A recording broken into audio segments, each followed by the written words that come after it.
Hello, and welcome to Kathy's Eclectic Garden. I'm Kathy, and I garden in Zone 6A in Northwest Ohio. During the next few weeks, I will be talking about plants that you should consider adding to your 2024 garden to attract pollinators. Your flowering plants and vegetables benefit from the pollinators in your garden. In fact, without pollinators, your plants would not produce any fruits or vegetables. In other words, these plants are good choices to add to your garden if they grow well in your hardiness zone. So let's dive in. This week we are looking at Monarda didyma. Here it is, just starting to emerge through the leaf mulch in my Zone 6A garden in late March.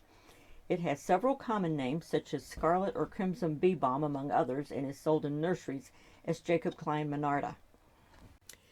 It is also known as Oswego Tea, a common name derived from the Native Americans of Oswego, New York, who use the leaves for tea. Here in late April, you can see it grows pretty fast.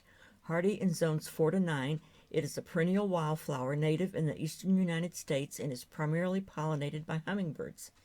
It will grow 2 to 4 feet tall in full sun and well-drained, moist to medium soils. If you live in an area that doesn't receive much rain during the summer, you will need to water this plant on a regular basis. It is mid-May, and these plants have grown considerably in a month. The new growth has a bit of red that will turn green as the plants grow taller. Monarda didyma grows well in clay. The clay helps retain moisture, which is necessary for it to survive. The plants you are seeing here are growing very well in my clay soil. This area has been amended with leaf mulch for the past 3 to 4 years, and compost was added when I originally planted. The genus name Monarda comes from Nicholas Monardes, who described the first American flora in 1569. Monarda didyma is a member of the Lamiaceae, or mint family, and has a square light green hollow stem that's slightly hairy to smooth. The leaves are opposite along the stem, ovate in shape and deeply veined with serrated edges. When crushed, they have a minty fragrance. In this clip, you can see a flower just starting to form on the right side of the screen. By early June, the plants are getting taller and starting to flower. The stems are fairly strong, but if you have high winds and torrential rain showers, they may need to be staked. I've used short 2-foot wire edging fences for supports. You can also put 3 to 4 tall stakes around a group of plants with string wrapped around the stakes to form a fence around the plants. If you have other tall plants around your Monarda, you may not even need to provide any support, and they will support each other. This clip was created in early July. Here my Monarda didyma has purple coneflowers growing with it, and the two plants help support one another. Watch closely and you will see a male hummingbird fly into the clip and feed on the Monarda didyma in the background. Although the two plants support each other, I will be placing a small fence section on the west side of the coneflowers. They are along a path, and they did tend to fall into the pathway toward the end of the season. Monarda didyma flowers in late spring to early summer, with blooms lasting about 4 weeks. The flower heads are 2 to 4 inches in diameter, with ragged tubular flowers and rings that arc or bend down. The tubular flowers are red and approximately 1 inch to 1.5 inches long, with an upper and lower lip. Rows of burgundy and red bracts support the seed heads. The flower blooms in stages, beginning small and blooming in the middle. As these flowers are pollinated, a circle of red flowers grow outward toward the edge, resulting in the flower head getting larger. When the flowers start to die back, you can deadhead them and get more flowers.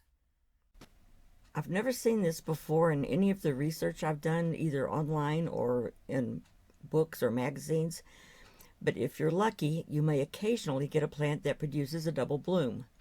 A small stalk will form in the middle of the flower head, and another flower will start to form. The flowers are attractive to bees and butterflies, but most of all, in my garden anyway, they attract hummingbirds. We don't get many hummingbirds in our garden, but there are always 2 or 3 that frequent this plant. They will buzz right by a full hummingbird feeder and head straight for the Monarda didyma. You will notice in this group of still pics that the hummingbirds still feed on the plants if there are red flowers still attached. These were taken in early August and still providing nectar for the hummingbirds. Although this plant is powdery mildew resistant, I've had issues with powdery mildew on occasion. You can see the white film on the leaves in this clip.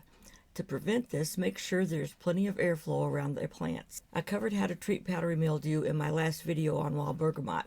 If you missed that video, I will post a link in the comments section. It's treated in the same way for both plants. A pest I've noticed on my Monarda didyma is a Japanese beetle. Look closely and you can see one in the center of this flower. They can skeletonize your plant's foliage. The best way to get rid of these little pests is to pick them off the plants and drown them in a bowl of soapy water. If you see little holes in the leaves like something is eating them, that is most likely from a caterpillar.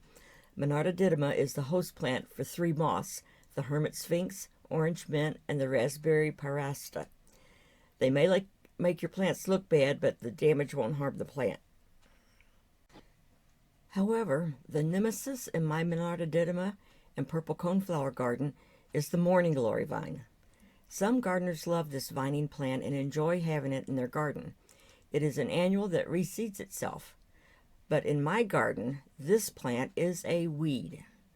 The leaves are large and heart-shaped on vines that climb up and around the stalks of anything they grow near. You can see the leaves of the vine in the upper left corner and the large leaf at the bottom in the middle of this video. The best way to eradicate this plant is to pull it every time you see it. Try to pull as much of the root as possible and don't let it flower and go to seed. This is my Monarda didyma at the end of the season in August. Even if I deadhead earlier in the season, I leave these late season plants standing.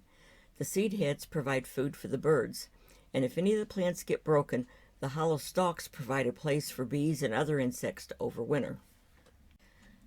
I hope you enjoyed this video and are encouraged to plant Monarda didyma in your garden this year. Thanks for watching. See you next week. Bye.